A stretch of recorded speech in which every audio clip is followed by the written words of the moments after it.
Rahim. Assalamu alaikum dear students, how are you? We are hoping everybody is fine. Let us start our today's assignment. As you know that we are doing correction of sentences these days, and we have quite in depth, we have discussed all the parts of page. So let's see what comes next. तो correction of sentences कर रहे हैं आजकल आप लोग, और previous 2 lecture आप ले चुके हैं इसके, और अभी नेक्स्ट वाले लेक्चर जो है उसमें देखते हैं कि अब क्या चीज़ जो है वो आपको करवाई जाएगी। बेटे आज हम पढ़ेंगे errors in the use of conjunctions. Conjunctions के जो इस्तेमाल में जो एरर्स आते हैं उनको देख लेते हैं। आप देखिए, a conjunction is a word which joins words, phrases etcetera. Conjunction क्या है? वो आपकी क्लॉजेस को, आपके वर्ड्स को, आपके फ्रेजेस को, क्लॉजेस को क्या कर रहा है? ज्वाइन कर रहा है। अब हमारे पास सिंपल कंजंक्शंस होते हैं, कंजंक्शंस इन पेयर, और कंपाउंड कंजंक्शंस होते हैं। पढ़ते हैं ये क्या है। सिंपल कंजंक्शंस होते हैं जैसे and, if, however, that, then, but, before, though, since, for, till, until. ये सारे क्या कहलाते हैं? Simple conjunctions. Conjunction in pair, pair क्या होता है? आइदर और, neither nor, not only but also. ठीक है, ये पेयर के अंदर है। फिर आपके पास आते हैं कंपाउंड कंजंक्शन। कंपाउंड कंजंक्शंस में किन वर्ड्स को कैटेगराइज किया गया है? ऑन कंडीशन दैट, एज दो, even if, in order that. इसका एक एग्जाम्पल मैंने आपको दे दिया है। आप कॉमनली यूज़ करते हो सिंपल कंजंक्शंस, यहाँ फिर आपके पास कंजंक्शंस इन पेयर आते हैं, और ये जो कंपाउंड कंजंक्शंस है ये थोड़े से डिफरेंट लगते हैं, आपको कम यूजेज में आते हैं। एक एग्जाम्पल मैंने इसमें से ले लिया, वर्ड ये लिया मैंने conjunction on condition that. On condition that का एग्जाम्पल बनाते हैं, I shall visit you today, I shall visit you today on condition that, ये कंजंक्शन है, on condition that you visit me the day after tomorrow. I shall visit you today on condition, इस शर्त पे आज visit करूँगा कि if you visit me the day after tomorrow, अगर तुम परसों मेरे यहाँ आओगे। ठीक है जी, ये आपने कंजंक्शन पढ़ लिया। इसके अलावा बेटा पेयरिंग में मज़ीद देख लीजिएगा कंजंक्शन। यहाँ ये कुछ चीज़ें हैं जो बहुत याद रखने वाली हैं, इसको जहन नशीन कर लीजिएगा बेटा। जैसे आपके पास आता है नो सूनर डिड, पेयर बनता है किस चीज़ का? नो सूनर का डिड के साथ। जैसे no sooner did I see the, या डिड की वजह से first form, no sooner did I see the lion then I jumped into the river. ठीक है, नो सूनर डिड, ये आपने याद रखना है, नो सूनर के साथ डिड आएगा। फिर है लेस्ट और शुड, लेस्ट और शुड का पेयर बनता है कि ऐसा ना हो, अगर ऐसा करेंगे तो ऐसा ना हो जाए। जैसे वर्क हार्ड, मेहनत करो, लेस्ट वगड़ना, अदरवाइज ऐसा ना हो, यू शुड फेल, कि तुम फेल हो जाओ। तो पेयर किसका बन गया? लेस्ट का और शुड का। ठीक है, यहाँ पर लेस के बाद शुड ही आता है। सच और एज का पेयर बनता है, सच और एज का। जैसे आई लाइक सच स्टूडेंट्स, विच नहीं करना, डैट नहीं करना, सच का पेयर बनेगा एज के साथ। I like such students as are hard working. ठीक है जी। नेक्स्ट है स्कार्सली और हार्डली। स्कार्सली और हार्डली जो है, ठीक है, स्कार्सली एक्चुअली ये वर्ड स्कार्सली और हार्डली एक ही है। स्कार्सली और हार्डली के साथ जो पेयर बनता है वो व्हेन का है, WHEN। याद रखिएगा, इसका पेयर बन रहा है व्हेन के साथ। स्कार्सली या हार्डली के साथ पेयर बनता है व्हेन का। जैसे जुमला आपके पास आ गया, scarcely had I reached home, मैं बामुश्किल ही घर पहुंचा था। स्कार्सली आ गया तो फिर आपके पास आएगा when it begin to rain, तो बारिश शुरू हो गई। इसी तरह से पेयर बनता है सो एंड एज का, सो एंड एज का। She is not so clever, so है तो नेक्स्ट क्लॉज में एज आएगा। She is not so clever as you think. ठीक है, 2 क्लॉजेस में ये पेयर बनेगा, सो आएगा तो उसके साथ सेकंड जो है वो क्या होगा? वर्ड एज होगा। ये पेयरिंग आप याद करिएगा ताकि आपके लिए कारआमद हो, और आपकी ये अगर डिस्टर्ब पेयरिंग आती है तो आप उसको करेक्ट कर सको, उसकी करेक्शन कर सको। बेटा इसके बाद नेक्स्ट कंजंक्शन तो आपका हुआ कंप्लीट। नेक्स्ट आते हैं इंटरजेक्शन की तरफ। इंटरजेक्शन क्या है? It is a word which indicates human feelings, patience, human patience, emotions और फीलिंग्स को इंडिकेट करते हैं कौन? इंटरजेक्शंस। जैसे वर्ड होता है ना आह, एक्सक्लामेटरी मार्क, फिर है एलास, एक्सक्लामेटरी मार्क, फिर है हुर्रा, एक्सक्लामेटरी मार्क। ये सारे क्या हैं? इंटरजेक्शंस। हम देखते हैं जनरली और usually no errors are associated with interjections. Interjection के साथ कोई एरर्स एसोसिएटेड नहीं है because they are isolated expressions. अलग अलग वो जुमले के हवाले से ही, सेंटेंस के हवाले से ही एक्सप्रेशंस हैं। इंटरजेक्शन ये देखिएगा शुड रिप्रेजेंट रिलेटेड इमोशंस। जो भी आप इंटरजेक्शन यूज़ कर रहे हैं, आपके जो रेलिवेंट एक्सप्रेशंस हैं वो उनको इंडिकेट करता हो। गलत एक्सप्रेशन आपने वहाँ पर एडजस्ट सेंटेंस में नहीं करना। एग्ज़ाम्पल मैंने इसमें आपको एग्ज़ाम्पल्स दी हैं। Yahoo exclamatory mark, he has failed. Fail होना तो एक मायूब बात है, बुरी बात है, याहू तो नहीं कह सकते उसके लिए। याहू तो क्या है कि खुशी का इजहार है, तो लिहाजा क्या आएगा? एलास, एलास अफसोस, ही हैज़ फेल्ड कि वो फेल हो गया। जैसे मैं कहती हूँ व्हाट अ पिटी, कितने अफसोस की बात है, हिज फादर इज़ लाइफ, कि उसके फादर ज़िंदा हैं। तो उसके फादर का ज़िंदा होना ये अफसोस की बात नहीं, तो खुशी की बात है। तो लिहाजा हम लिखेंगे what a pity his father is dead होगा, तो व्हाट अ पिटी इसके साथ लगेगा। ठीक है बेटे। आगे देखें, एक और सेंटेंस है हश। हश का मतलब खामोश रहना, खामोश रहो।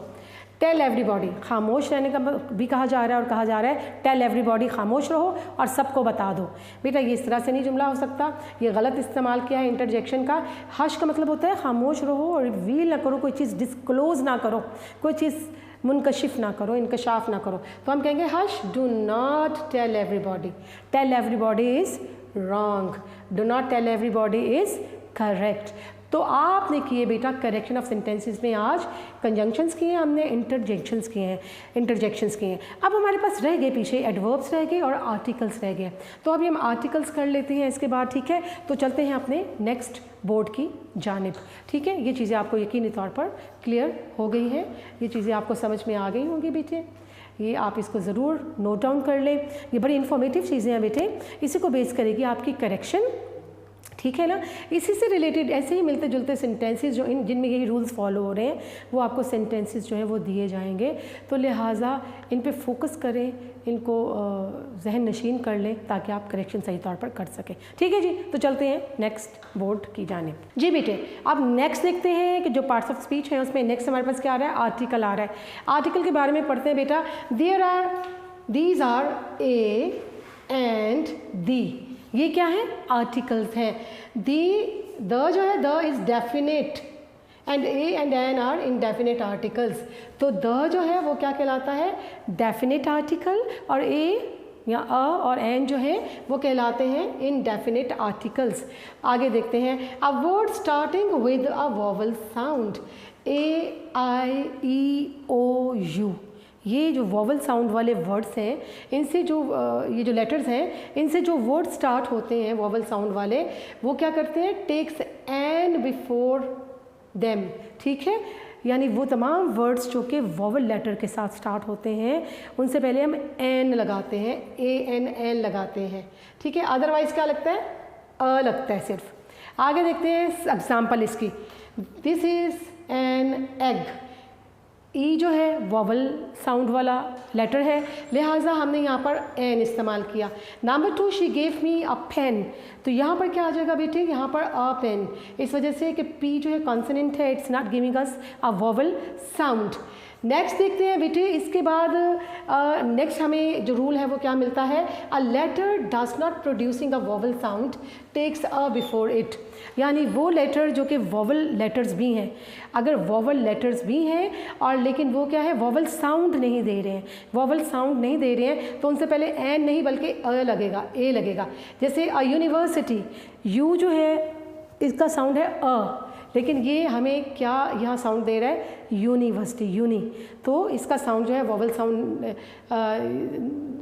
यानी इसका साउंड जो है वोवल साउंड ये नहीं दे रहा, यू यहाँ पर वोवल साउंड नहीं दे रहा, लिहाजा यहाँ पर इसके साथ एन के बजाय ए लगेगा। इस तरह से 1 किलोमीटर, ओ जो है इसका साउंड बनता है अ, ठीक है, आउल, तो यहाँ पर जो ये है वन का साउंड दे रहा है, वन का साउंड दे रहा है। ओ जो है अलग से साउंड अपनी नहीं दे रहा, अलग साउंड नहीं दे रहा, बल्कि वन के साथ साउंड दे रहा है, तो 1 किलोमीटर रेस बन जाएगा। ठीक है, एन नहीं आएगा। फिर है यूरोपियन, यहाँ भी ई जो है वॉवल साउंड, वॉवल वर्ड है, वॉवल लेटर है, लेकिन चूंकि ये यूरोपियन, ई साइलेंट है यहाँ पर, यूरोपियन के साथ ये वर्ड स्पेल हो रहा है, तो लिहाजा इसके साथ भी ए लगेगा, एन नहीं लगेगा। इसके बाद बेटा नेक्स्ट क्या रूल है, we use an with an adjective in first degree if a noun comes after the adjective। देखें बेटा, अगर आपके एडजेक्टिव के बाद नाउन मौजूद है तो फिर आप एन लगाएंगे, एन आर्टिकल यूज़ करेंगे, अदरवाइज यहाँ पर कोई आर्टिकल यूज़ करने की ज़रूरत नहीं है। For example, he is honest, यहाँ पर हमारे पास नाउन कोई मौजूद नहीं है, एडजेक्टिव है, सब्जेक्ट है, हेल्पिंग वर्ब है, तो लिहाजा अगर हम इसके साथ नाउन एडजस्ट करते हैं कि ही इज़ एन ऑनेस्ट मैन, अगर सिंपल ऑनेस्ट लिख रहे हैं, नाउन नहीं है, तो ही इज़ ऑनेस्ट, और अगर हम इसके साथ नाउन लगा रहे हैं man, he is honest man नहीं, he is an honest man आएगा। समझ गए बेटे?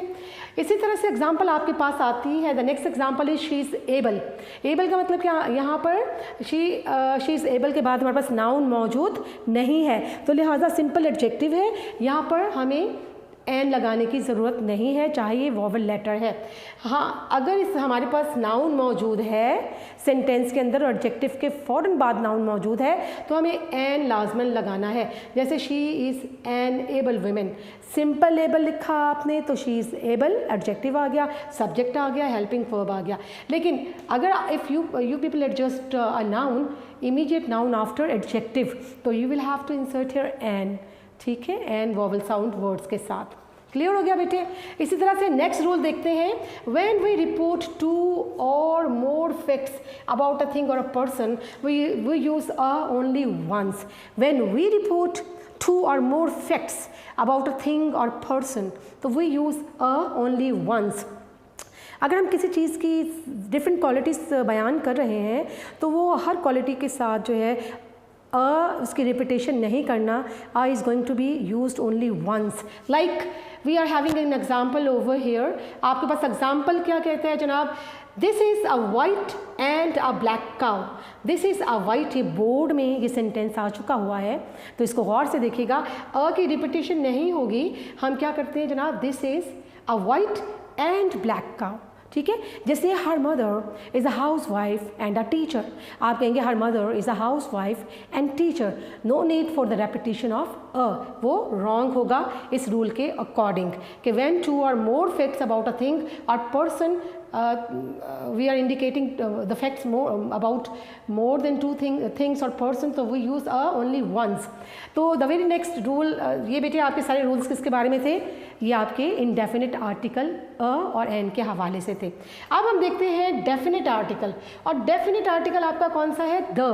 तो when a common noun is used 2 or more time in the same text, हम आर्टिकल द जो है वो कहाँ पर यूज़ करते हैं, जो डेफिनेट आर्टिकल भी है, जब द जो है, जब when a common noun is used 2 or more times in the same text। अगर सेम टेक्स्ट है, सेम टेक्स्ट के अंदर एक ही नाउन जो है उसकी रेपिटेशन किए जा रहे हैं, आप रिपीटेशन किए जा रहे हैं, तो इसको अवॉइड करने के लिए हम क्या इस्तेमाल करते हैं, आर्टिकल द इस्तेमाल करते हैं।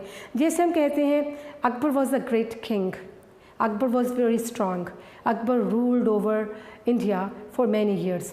तो यहाँ इस नाउन की जो है प्रॉपर नाउन है, इसकी रिपीटेशन हो रही है, तो रिपीटेशन को अवॉइड करने की हम ये भी कह सकते हैं, there was a king, the king was very strong and powerful, he ruled over the king ruled over the country with sagacity, the king possessed high intellect and wisdom। तो king king king की repetition इस text में avoid करने के लिए हम क्या use करते हैं, आर्टिकल द यूज़ करते हैं। तो ये रूल इस पर अप्लाई होता है कि when a common noun is used 2 or more times in the same text, तो उसको अवॉइड करने के लिए हम द आर्टिकल इस्तेमाल करते हैं। और नेक्स्ट बहुत इंपॉर्टेंट टेबल है, इसको ज़रूर देखिए बेटा, नाउन हमें कहाँ आर्टिकल द जो है उसका इस्तेमाल करना है। Before the names of rivers, definitely before the names of rivers we use article the, जैसे the Indus, the Pacific Ocean, the Atlantic, right, the Indian Ocean, the Arabic Sea। The next one is before the newspapers and magazines, तो magazines और newspapers जो हैं उनके नाम से पहले भी द आर्टिकल इस्तेमाल करते हैं, जैसे द न्यूज़ एक बड़ा रिनाउंड पेपर है, इसी तरह से द नेशन भी एक रिनाउंड पेपर है। फिर हम देखते हैं it is use for directions, the is also use before directions, जैसे the east, the south, the north etcetera. ठीक है जी। इसी तरह से another use is we use it before holy books, holy book से पहले भी चीज़ों को पर्टिकुलराइज करता है, हम दी आर्टिकल यूज़ करते हैं। द होली कुरान, द तोरा, ठीक है, द बाइबल, इनसे पहले जो होली बुक्स है उनसे पहले द आर्टिकल इंसर्ट किया जाता है।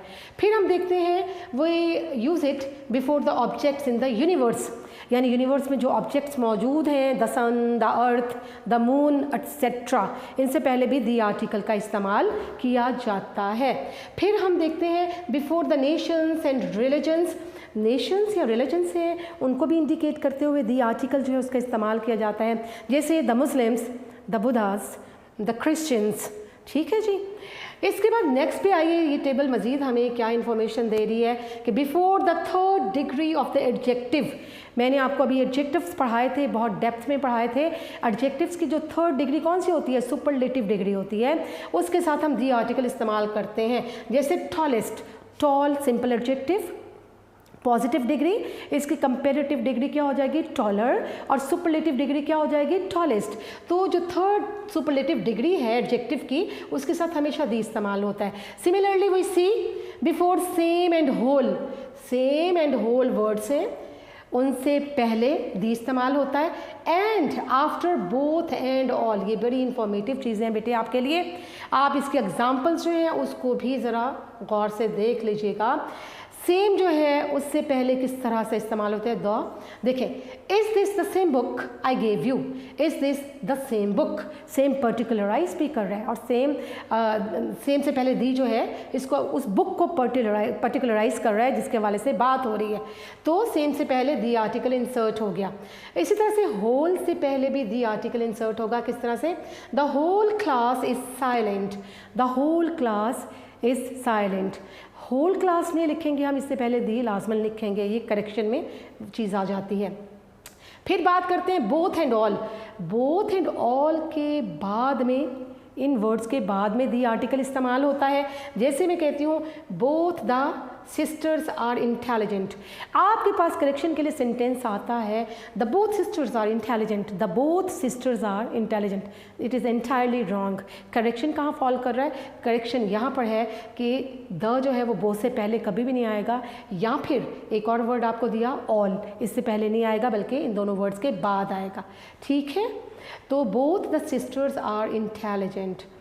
ये बेटा ये सारी टेबल जो है इसको आप ज़रूर नोट डाउन करें और इसको जहन में बिठा लें, ताकि आप जो है आपकी समझ में जब ये चीज़ें आएंगी तो आप बेहतर तौर पर सेंटेंसेस में करेक्शंस जो है उनको ट्रेस आउट कर सकोगे। ठीक है, आपको जितनी भी अहम चीज़ें थी आपकी तमाम पार्ट ऑफ स्पीच के हवाले से, चाहे बात नाउन की होती है, चाहे बात प्रोनाउन की हो रही है, वर्ब्स की है, एडवर्ब्स की है, कंजंक्शंस हैं आपके, इंटरजेक्शंस हैं, इसके अलावा आर्टिकल्स की बात की आपसे बेटे, बहुत डेप्थ में जाके चीज़ों को पढ़ा, और इन्हीं से रिलेटेड जितनी भी करेक्शंस आपकी होंगी वो इन्हीं से रिलेटेड होंगी। इंशाल्लाह एक्सरसाइजेज भी जो है वो नेक्स्ट हम किसी क्लास में, किसी लेक्चर में एक्सरसाइजेज जो हैं उनको भी बाकायदा स्टार्ट कर देंगे। ठीक है ना। अब सिलेबस आपका थोड़ा सा सिलेबस रह गया है बेटे, आपको अब जो चीज़ मैंने करवाना है करेक्शन में वो सिर्फ एडवर्ब रह गया है। ठीक है जी, इंशाल्लाह उसको भी करते हैं, बाकी सारे आपके जो पार्ट्स ऑफ स्पीच हैं वो कवर्ड हो चुके हैं। बेटा इसके साथ साथ ये भी ज़रूर कहूँगी कि आपका जो फर्स्ट टर्म सिलेबस है वो मैं 2 से 3 दफ़ा आपको मुख्तलिफ लेक्चर्स के दौरान लिखवा चुकी हूँ। Hopefully you people have noted it down and you have started practising your syllabus accordingly. तो बेटा ये सारी चीज़ें जो है ये प्रैक्टिस के साथ ही परफेक्ट होंगी। ये सारी चीज़ें जो है वो कंटिन्यू रखें, अपने प्रैक्टिस में शामिल रखें। जी बेटा, नेक्स्ट देखते हैं पार्ट ऑफ स्पीच के हवाले से। अब हमारे पास जो लास्ट पार्ट आ रहा है वो है एडवर्ब। करेक्शंस के हवाले से सारे पार्ट्स जो हैं वो कर चुके हैं, डिटेल से कर चुके हैं। देखते हैं एडवर्ब क्या है। तो you have already studied adverb in your very early classes, so let's see how to define it. An adverb is a word which adds to the meaning of a verb adjectives or some other adverbs. You know that adverb basically is a word which adds meaning to the verb, or adjective, or you can say to other adverbs in the same sentence. तो adverb जो है वो आपके verb के meanings को elaborate करता है, आपका verb, आपका action जो है उसको elaborate करते हैं आपके adverbs. तो हम देखते हैं कि adverbs में there are some types of adverbs. तो adverbs के जो types हैं वो क्या हैं? Basically we know that adverbs basically answer how, when, how often, where and why. So we get the answer of these questions through these adverbs. ठीक है? The question might be arising in our minds related how, when, how often, where and why.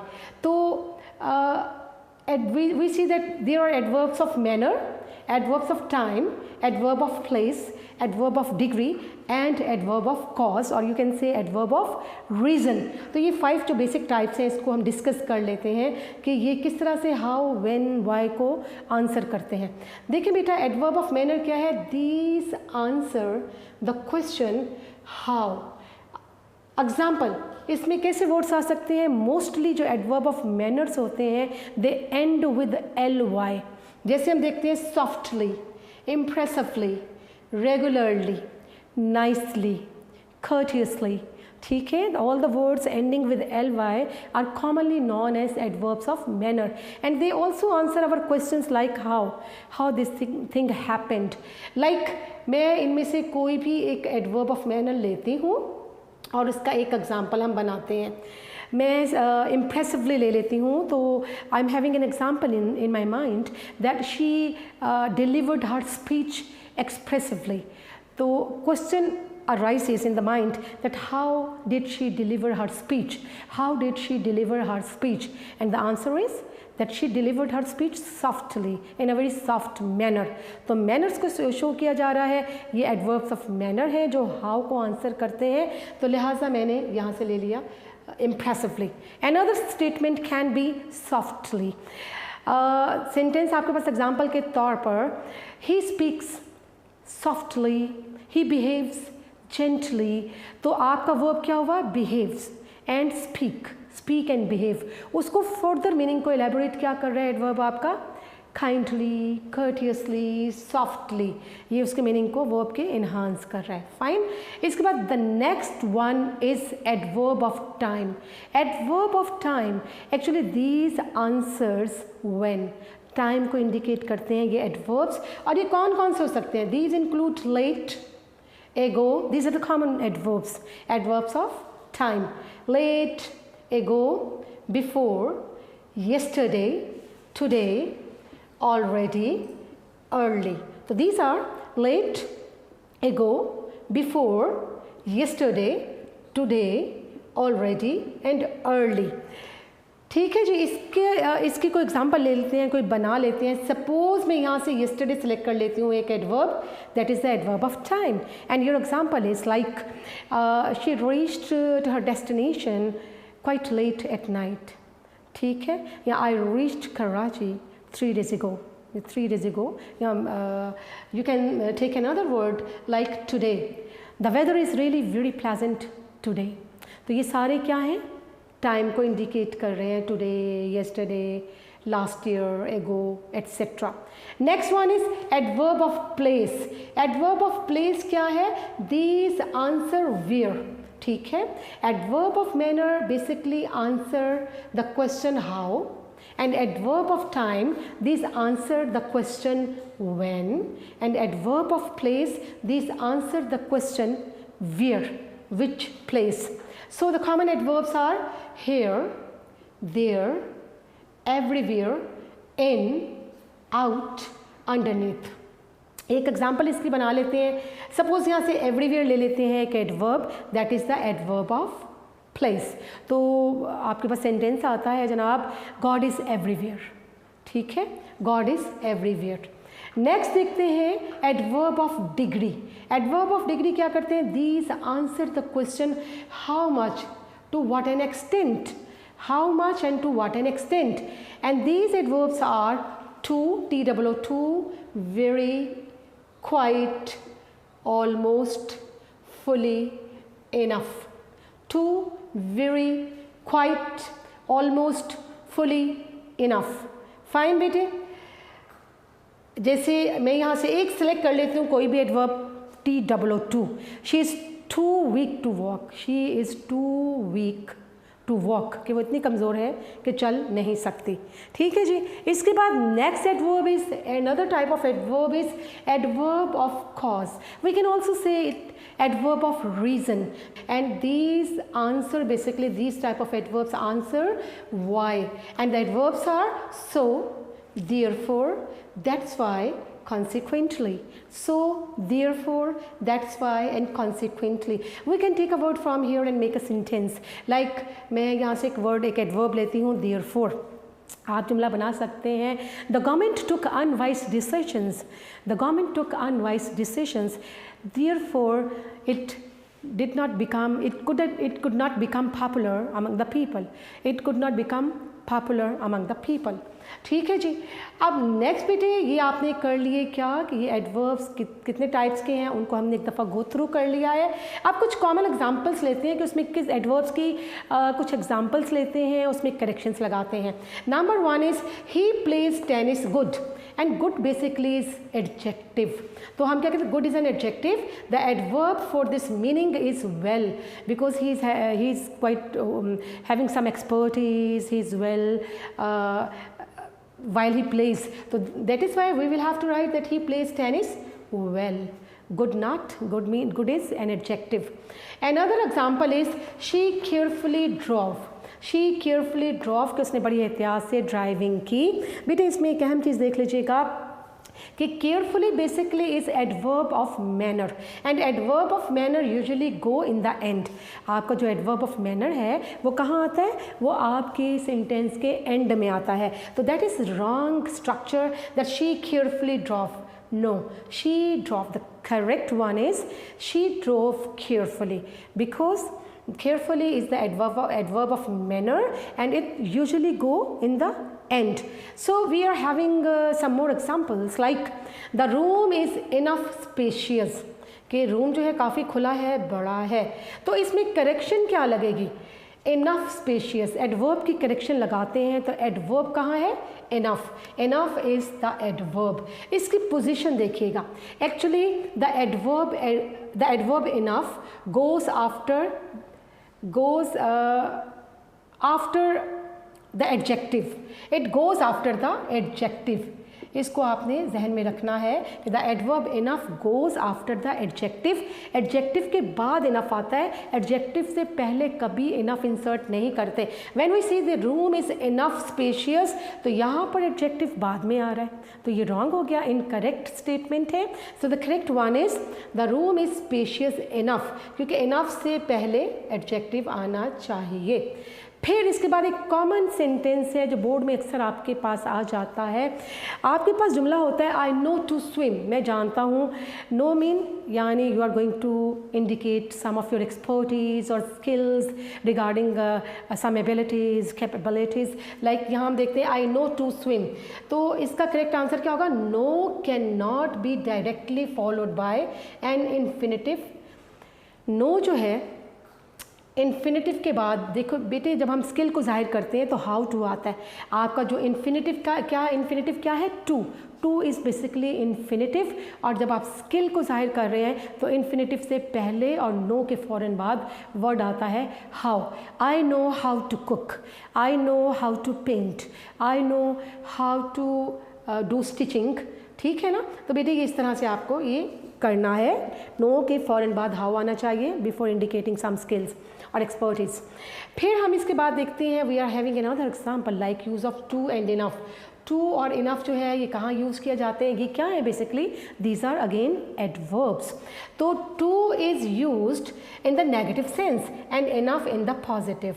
तो that is something to be kept in mind, very important one, that too is used in the negative sense, whereas enough in positive. And the example is she was too weak to walk, he is too old to walk. ठीक है बेटे, ये negative sense में T double O और pair बन गया T double O and T O infinitive. फिर we are having an example of enough which is used in positive way. The example is we are strong enough to defend our self. We are strong enough, enough क्या है, that is indicating some positive strength और power in you. तो they are strong enough, we are strong enough to defend our self. ठीक है जी, enough यहाँ पर इस्तेमाल होगा पॉजिटिवली। जी बेटे, ये आपका एडवर्ब जो है ये भी हमने कर लिया। इंशाल्लाह अब आपकी जब एक्सरसाइजेस करवाना शुरू करूँगी, आपके सारे पार्ट ऑफ स्पीच जो है वो कंप्लीट हो गए हैं। आपने क्या पढ़े, आपने पढ़े जनाब नाउन पढ़ा, प्रोनाउन पढ़ा, वर्ब पढ़ा, एडवर्ब पढ़ा, कंजंक्शन किया हमने, इंटरजेक्शन किया, आर्टिकल्स किए, प्रेपोजिशंस पढ़े। तो there are 9 part of speech basically in English. तो बस कीप प्रैक्टिसिंग देम, इनकी प्रैक्टिस आप जारी रखिएगा ताकि चीज़ें क्लियर हो जाएं। जब हम एक्सरसाइजेस की तरफ आएंगे, एक्सरसाइजेस में इंशाल्लाह जो हर स्टेटमेंट होगी उसके साथ जो लॉजिक्स हैं, उसके ऊपर जो रूल्स अप्लाई होते हैं ग्रामर के, तो वो करेक्शंस के हवाले से हम वो डिस्कस करते रहेंगे ताकि आपको चीज़ें क्लियर होते रहें, मिलती जुलती स्टेटमेंट बोर्ड में आएँ तो आप आसानी से उनको सॉल्व कर सकें। ठीक है बेटे, तो अगेन कहूँगी कि इसकी प्रैक्टिस ज़रूर करें, चीज़ों को नोट डाउन रखें अपने पास, ये आपका रिकॉर्ड है सारी चीज़ें, और आपके लिए करामत है क्योंकि आपका एक क्वेश्चन जो है करेक्शन को बेस कर रहा है कितने नंबर का, 5 मार्क्स का। ठीक है बेटे, so that is here comes the end of today's lecture. I would like to say you that take care and stay blessed. Thank you very much for being with us. अल्लाह हाफिज़।